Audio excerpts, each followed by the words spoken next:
Hey guys, Nick Espinoza, your chief security fanatic here, and today we are talking about net neutrality. Now, if you were not aware, a while ago, I want to say like a year plus ago, the FCC actually decided to kill net neutrality, and it has been basically going through various court battles by various organizations and institutions since then, and the federal government is obviously, continuing their case to try and totally kill this off. Now, a lot of my reporting here is coming from TechCrunch, although there's a lot of articles that have been written about this.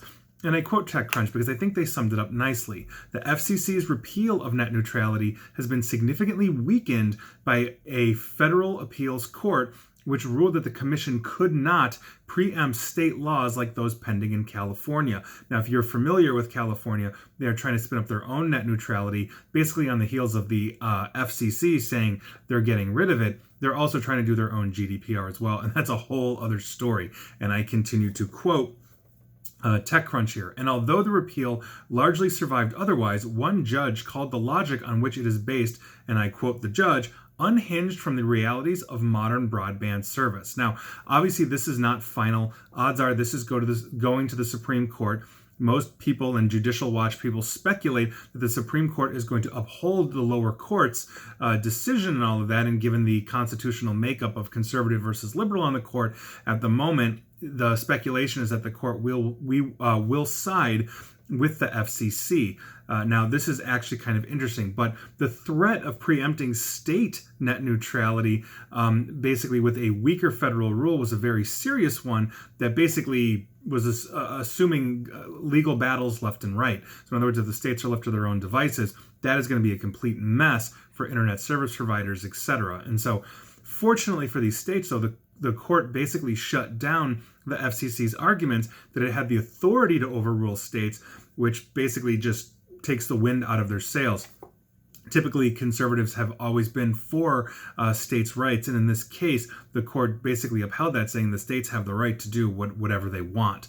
But in the past, the courts have shown a marked predisposition towards taking the FCC at their word in things like the economic effects of previous rules, the competitive landscape of broadband providers, and basically their suggested alternatives for consumer protection. So that is not good in terms of net neutrality. Now, if you're not aware, the biggest thing in net neutrality is this: broadband being reclassified from an information service to a telecommunication service. In other words, it being an information service does not give it what's called Title II protection that basically a telecommunication service has. And so, for example, if you have telephone service through AT&T or another provider, there are certain guarantees that the federal government will give that. In the case of net neutrality, what they're trying to do is guarantee that a broadband service is there and available. This doesn't mean you can't pay for more bandwidth for yourself, but the bandwidth we're typically talking about would be those companies, those startups, those competitors that don't actually own an ISP. And then the ISP is then allowed to throttle their competition, in the case of their own. I actually did a video on this, I want to say about a year and a half ago, when this all went down, listing multiple times all the broadband providers from small to massive have actually attempted to throttle services, from Verizon to Comcast to a whole bunch of others, when they are trying to push their own service to compete with a Netflix or an Amazon Prime Video, or Facebook, whatever it is, because Netflix doesn't actually own the internet connections. They're not an internet service provider. We are using our internet service providers to get to us. And if net neutrality goes down, then they can start metering the connections a la carte. For some people, that might mean cheaper service if the only thing they do is browse the occasional website and get email. But if you are a heavy user watching things like high-def video and all of that, this could actually add up to be significantly more. I did another video on that, basically going through the entire cost analysis, that if we were to buy everything we wanted to do, like, you have to add the social media package, you have to add the streaming video package, you have to add the streaming audio package, to your base connection, you end up paying more over time.